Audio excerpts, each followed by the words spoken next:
he absolutely takes care of people here in this building just by energy, his approach. Defensively, Deron Payne, his game's going to be one of will, line of scrimmage game for sure. He'll be right in the middle of it.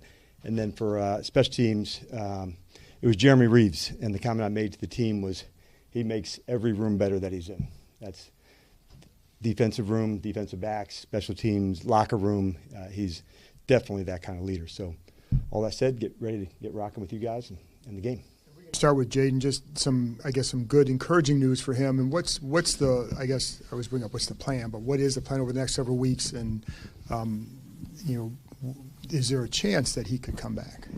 Well, let's start with just, I thought it was a good process to go through, like all the players do, get, second opinions and getting all the information, of what to do and how to do it. So I thought the guys nailed that. Dr. Nunziata ran point on that, but, consulting all the people, and Jayden was involved with that as well. So it's a good deal with no surgery. Obviously, that makes a big difference. When you have an injury, not to have to go down that road.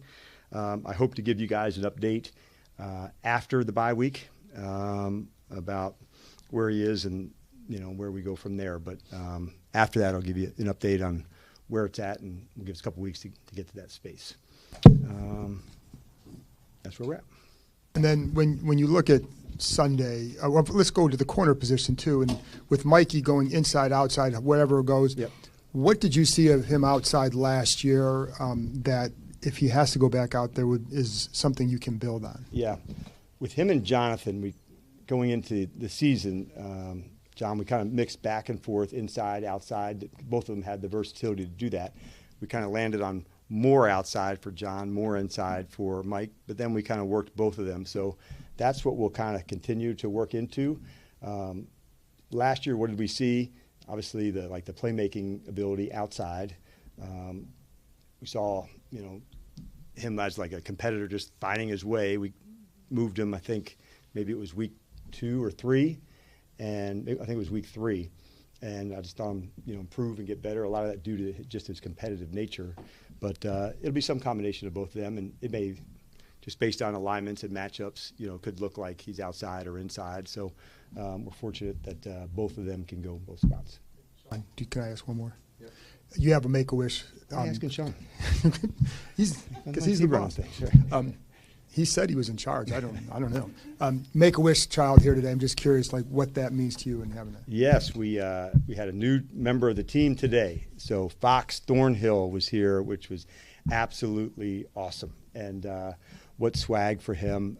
We kind of met him as he and his family coming into the building, and probably had maybe 60 or 70 people there. We had some music playing, and as he came in, and so one of the people he was hoping to meet was Jayden, and so he was there, and he had such cool swag to him. We pointed over to him. He walked over, just gave him a nice head nod, what's up, had his sunglasses on. And then just now breaking the team down afterwards, Debo was trying to, gave him a helmet, and we said, this is how you break the team. I said, I got it, man.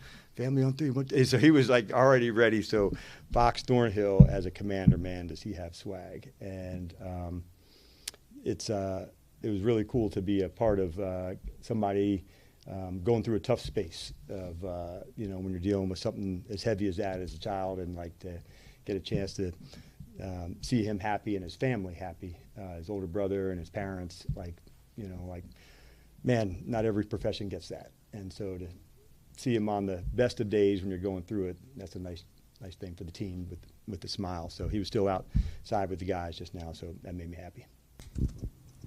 Well, this is going to be a bummer of a segue after that. You don't have to go there.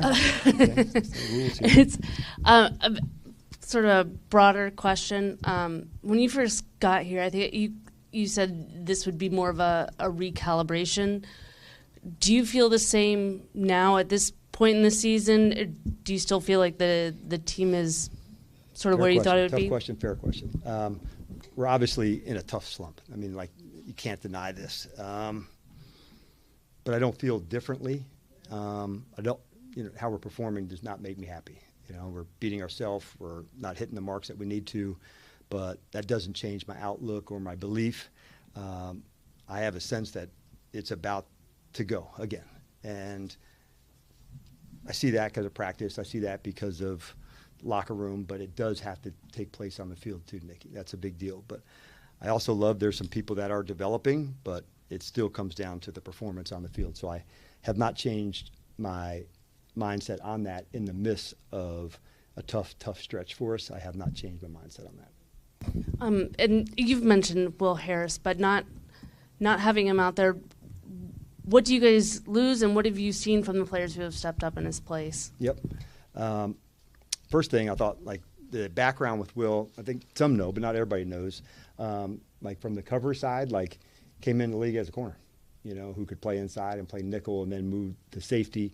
I love Will's urgency, the importance of it, the detail of it. Like, he loves football. And we were remarking, the night he got injured, like, he hadn't even had the surgery yet. I'll be back in this much time. Like, he was already saying that night. It's like, just get the surgery this week, okay?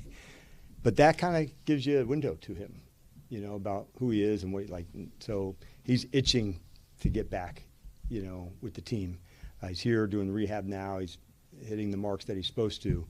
But it's the coverability. It's the urgency that he plays with. I kind of felt that way from the whole time he was here, this urgency to be a part of it. So we definitely miss him. We're looking forward to getting him back. And so as we're getting closer to that, I like, the progress that he's making. But that's just a few of the things that he brings.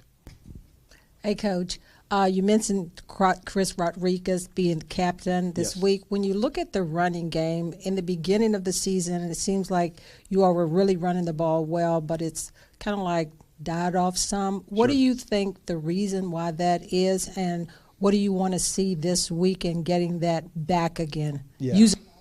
Yeah, we have to, Don. That's a great question, and something that's that we have to emphasize. And there could be a matchup where it's tough even to get the yards, but you have to dig in and keep fighting for them, knowing that there could be a play pass or the benefit that goes with that.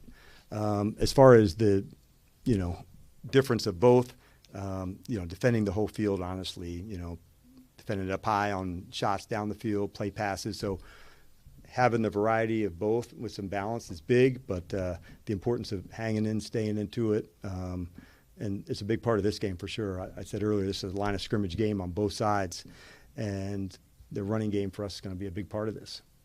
All three backs. Great. You went back to the classroom this week, giving the players a little homework assignment. What did you see from that this week when they came back and went, out as far as applying it in the practice? Yeah. What may seem small or tweaks or different could be as simple as like a meeting with, these 2 or 3 positions together.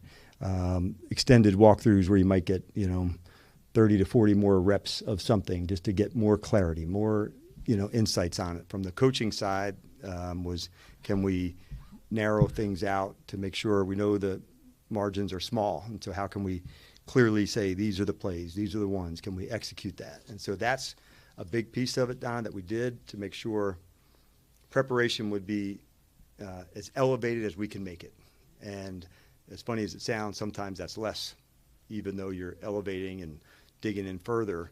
But that was the case this week. But I love that a couple of meetings together, this position group, to increase feedback, collaboration. Where exactly do you see us on this route? Where do you exactly see, the player against this coverage? And so they're the ones out on the grass. And so that's what I was hoping to see, them more directive language to one another, and to make sure that not just the teaching is good, but the learning is, and that they can explain it to one another.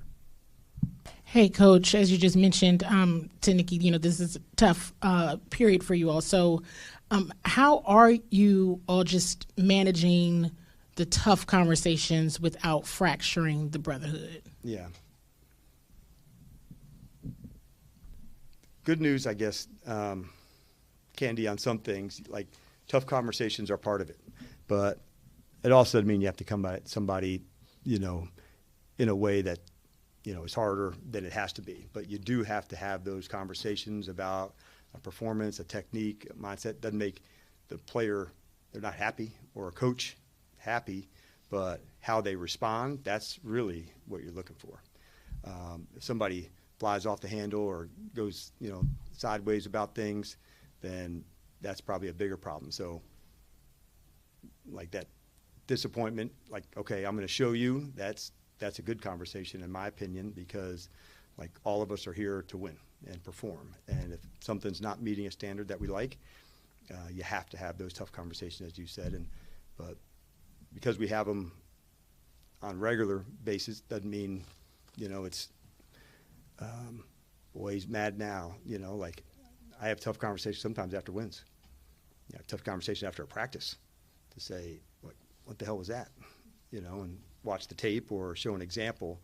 But I don't try to, do it in a way that's ever demeaning or that. But like, this is what the performance shows. This is what we have to do. And then the last piece of that, and this is the plan to go fix it. This is the technique. This is the thing I want you to work on. This is the skill, as opposed to just, saying demoted or this or that. Like, and here's what we need to go do. So I think if you give that kind of feedback and let the player also, or the person that you're dealing with, have their say too, then you come to some solutions together. So, okay, this is what you want to see. How do I go figure out how to do that? How have you seen the quarterback room overall just handle the change due to the injuries? 1 week is Jayden and it's Marcus. So how have you just seen them all handle I think the that? whole team, just continuity is probably the hardest part, Candy, as you're going through things. And so how can they work with one another to help get that continuity? Sometimes at the position, the other receivers helping a new receiver. Other quarterbacks, bringing people together. And so that's kind of what I was referring to, of like some groups together to watch practice, some groups, not separate, where that's a normal thing where you can really hone in on the technique. No, I also want to discuss it with these 2 or 3 groups together. So that's what you do. You figure it out, together. And the quarterback room is one of our strongest players, leadership, coaching. So they spend the most time together just by nature of the position. There's the early mornings, there's the extra time, which like the job requires what it requires, like that's the job. And so the fact that they're able to spend a lot of good time together helps, be honest with one another, and good performances, bad performances, things we need to do more of, coaching and playing. So it's a good group. It really is, in that room specifically. Hey, good afternoon, Coach. We all kind of know like game flow obviously matters, and as a deficit grows, offenses tend to go more towards passing than running. You've mentioned the importance of kind of trying to stick with the run even when it's a little bit hard. How's that conversation flow with you and Cliff on the sideline in a game to kind of decide like, hey, this is when we just kind of need to get into our passing game more? Yeah, I think we talk about like just stay in the balance, into the balance of what we're going to do. We hit on some of the things that we liked during the week. Have we hit this yet? Have we hit this yet? So like as we're going down kind of through a checklist of things that we want to see. And if we've seen them, okay, is there one to come back to off of that? So which ones go with one another? But it's pretty easy in game. Usually it's in between a series, not during the play time, but what's next? Halftime also. And then Coach Witt kind of mentioned the increase in walkthroughs. Yep. I know it's hard to really evaluate it until you get to the game and see what the fruit is, but just as best you can, like getting that hands-on learning opportunity increased, how do you feel like that's impacted the locker room? That's the goal. As players, physical learners, there's obviously a classroom element of philosophy, of big picture of it, but then the physical learning of where you are, the space of that, of what that can look like. We're hopeful that pays dividends for us. In all ways for our team, we want like aggressiveness, but having the discipline to stay, in this pocket of doing things right. And so finding that balance of both is a big deal for us. But like most things, we're going to keep digging and find some of the small tweaks that can make a difference. And we're hoping that specifically is one that will help us. Jordan McGee's obviously been getting some more work lately. Now that you've been around him for a year and a half or so, do you have a sense of like which of the linebacker spots you see him in longer term, and should it be the one in the middle? Does playing the way you're playing him now with Bobby on the field give Jordan enough time for you to really be able to say if he's in that spot? Yeah, the good for him is that he plays both positions for us. Like when we play our nickel defense, there's 2 backers.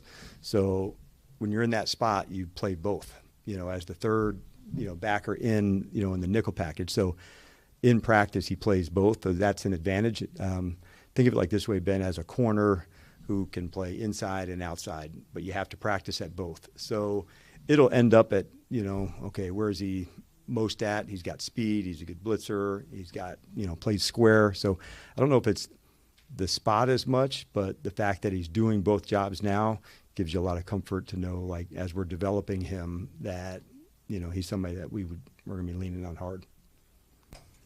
Obviously, as the head coach, you assume responsibility for the entire operation, but I'm curious, as a defensive-minded guy, to what extent have the defensive issues bothered you, and has it changed, or is there any kind of inclination to be more involved on that side of the ball as some of the issues persist? Yeah, so I would say, like, can you say the first, like, how much does it bother me? Is that, like 10 out of 10, like, bother me. As the head coach, like, biggest thing, like, I want to be play style, our philosophy of how we want to play. And so that part, when I don't get that like we want, obviously it agitates me on any of the phases. And then the skill development of the players, obviously that's an important part to me, because if I can help develop the guys, we can, find our way back.